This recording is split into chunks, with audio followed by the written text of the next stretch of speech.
എന്താണ് യഥാർത്ഥത്തിൽ ഇതിപ്പോൾ ഒരു മുനാഫിക്ക് എന്ന് പറഞ്ഞ ഒരു വാക്കാണോ പ്രശ്നം? അത് എത്രത്തോളം പ്രശ്നം ഉണ്ടാക്കുക, അങ്ങനെ കുഴപ്പമുണ്ടോ? അത് കാസർഗോഡിനെ സംബന്ധിച്ചിടത്തോളം, കാസർഗോഡ് നിയോജക മണ്ഡലം അത് കാലാകാലമായി ഒരൊറ്റ മുന്നണി, അതായത് UDF നേതൃത്വം കൊടുക്കുന്നൊരു മണ്ഡലമാണ്. അപ്പോൾ അവിടെ പൊതുവെ നടന്നു വരുന്നൊരു രീതി, ഈ മുസ്ലിം സ്ത്രീകളെ മറ്റൊരു മുന്നണിക്കും പിന്നെ ഒരു കൂട്ടമായി അവരെ പിന്നെ കാണാനോ സംസാരിക്കാനോ ഉള്ളൊരു അവസരം കിട്ടുന്നില്ല. അപ്പോൾ ഈ സ്ത്രീകൾക്കിടയിൽ ഇത്തരത്തിലുള്ള കാര്യങ്ങൾ പറഞ്ഞ് അവരെ കൺഫ്യൂസ്ഡ് ആക്കി കാര്യങ്ങൾ നടപ്പിലാക്കുന്നൊരു രീതിയാണ് കഴിഞ്ഞ കാലങ്ങളിൽ നടന്നു പോയത്. പിന്നെ ഇത്തവണ എൻ്റെ സ്ഥാനാർത്ഥി പ്രഖ്യാപനം മുതൽ തന്നെ ഇവർ ഈ കാര്യങ്ങൾ പറഞ്ഞു തുടങ്ങി. ആദ്യം BJPയുമായി ഡീൽ, പിന്നീട് BJPയുടെ ഏജന്റ്, ഇപ്പോഴിതാ മുനാഫിക്.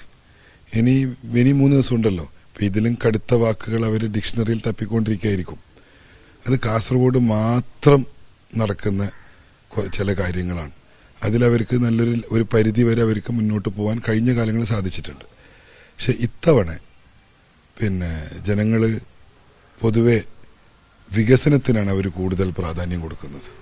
ആ ഒരു പിന്നെ റിയാക്ഷൻ എനിക്കിപ്പോൾ ഈ സ്ഥാനാർത്ഥി പര്യടനമായി പോയപ്പോഴും മറ്റ് അല്ലാതെ പോയപ്പോഴും ആ രീതിയിലുള്ള പ്രതികരണങ്ങൾ കിട്ടുന്നുണ്ട്. ഈ വിഷയത്തിൽ ഇപ്പം എന്താ നടപടികൾ സ്വീകരിച്ചോ? എന്തൊക്കെയാണ് കാര്യങ്ങൾ? ഞാൻ സത്യം പറഞ്ഞാൽ ഈ വീഡിയോ കണ്ടില്ല. ഞാൻ ഇന്നലെ ആയിരുന്നു എൻ്റെ സ്ഥാനാർത്ഥി പര്യടനം കംപ്ലീറ്റ് ചെയ്തത്. അപ്പോൾ ആ സമയത്ത് യാത്രക്കിടയിൽ എൻ്റെ കൂടെ ഉണ്ടായിരുന്ന എൻ്റെ ഒരു ഫ്രണ്ട് ബാക്കിലിരുന്ന് ഈ വീഡിയോ ഓൺ ചെയ്ത് ഈ വോയിസ് ഞാൻ കേട്ടു. ഞാൻ ഫ്രണ്ടിൽ ഇരിക്കുന്നുണ്ട്. അപ്പോൾ ഞാൻ ഏതായാലും അത് കാണാൻ നിന്നിട്ടില്ല.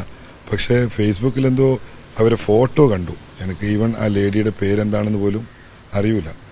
ഒരു കൃത്യമായൊരു പ്ലാനിങ്ങോടുകൂടി വളരെ ചുരുങ്ങിയ ചില ആൾക്കാർ പ്ലാൻ ചെയ്തതായിരിക്കണം. അത് ഒരാൾ സംസാരിക്കാൻ തുടങ്ങുന്നതിന് മുമ്പ് അവർക്ക് കൊടുക്കുന്ന ചില കീ നോട്ട്സില്ല, ആ കീ നോട്ട്സിൽ ഒരു പക്ഷേ ഈ വാക്കും കൂടി ചേർത്ത് കൊടുത്തിരിക്കണം. അതുകൊണ്ടായിരിക്കണം അവർ പിന്നെ വേറൊന്നും ചിന്തിക്കാതെ ഇത്തരത്തിലൊരു പ്രയോഗം അവർ നടത്തിയത്. അതിൻ്റെ അർത്ഥം എന്തെന്ന് മനസ്സിലാക്കി കഴിഞ്ഞാൽ ഒരിക്കലും ഒരു മതവിശ്വാസിക്കും ഇങ്ങനൊരു വാക്ക് പറയാൻ പറ്റൂല. ഇത് കടുത്ത ഒരു പ്രതിസന്ധിയായി ഈ വാക്ക് ഉപയോഗിക്കുക എന്നുള്ള മനഃപൂർവ്വം അങ്ങനെ കരുതിക്കൂട്ടി തന്നെയാണ് അവരത് പ്ലാൻ ചെയ്തതെന്നാണ്.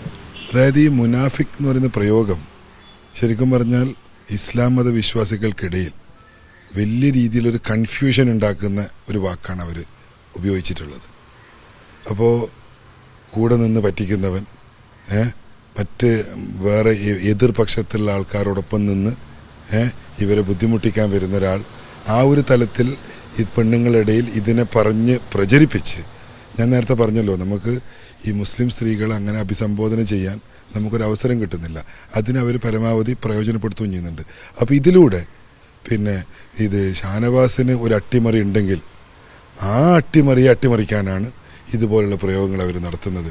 അത് തെരഞ്ഞെടുപ്പ് സമയത്ത് മാത്രമല്ല, ഒരു സമയത്തും ഉപയോഗിക്കാൻ പാടില്ലാത്ത, ചെയ്യാൻ പാടില്ലാത്ത, ഒരു എത്തിക്സും ഇല്ലാത്ത രീതിയിൽ കാര്യങ്ങൾ മുമ്പോട്ട് പോകുന്നു. അപ്പം അത് ഭാവിയിൽ ഇത് ഏത് രീതിയിലാണ് ഇവർ മുമ്പോട്ട് കൊണ്ടുപോകാൻ എനിക്കത് മനസ്സിലാകുന്നില്ല. എന്ത് ചെയ്തിട്ടാണെങ്കിലും നമ്മുടെ സീറ്റ് ഉറപ്പിച്ചാൽ മതി. ഇപ്പോൾ പിന്നെ എൻ്റെ മേലെയുള്ളൊരു പരാമർശം ഞാൻ BJPയെ ജയിപ്പിക്കാൻ വന്ന ആളാണ് എന്ന് പറയും. അതായത് 2 മുസ്ലിം സ്ഥാനാർത്ഥിയും 1 ഹിന്ദു സ്ഥാനാർത്ഥിയും. അപ്പോൾ മുസ്ലിങ്ങൾക്കിടയിലുള്ള വോട്ട് ഭിന്നിപ്പിച്ച് പിന്നെ എന്നിട്ട് BJPയെ ജയിച്ചു വിടാം.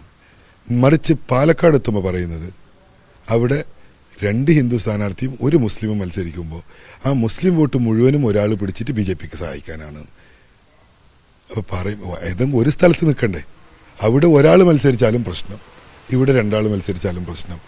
ചുരുക്കി പറഞ്ഞാൽ ഭാവിയിൽ അതായത് ഈ UDFനെതിരെ ആര് മത്സരിക്കണമെന്നും കൂടി അവർ തീരുമാനിക്കേണ്ട ഒരവസ്ഥയിലേക്ക് ഇപ്പോൾ എന്നെ ഈ തുടക്കം മുതൽ ഇങ്ങോട്ടേക്ക് എന്നെ എന്തൊക്കെ രീതിയിൽ വിമർശിച്ചിട്ടുണ്ട്, എന്തൊക്കെ പരാമർശങ്ങൾ വന്നിട്ടുണ്ട് എന്നൊക്കെ നിങ്ങൾ കണ്ടതാണ്.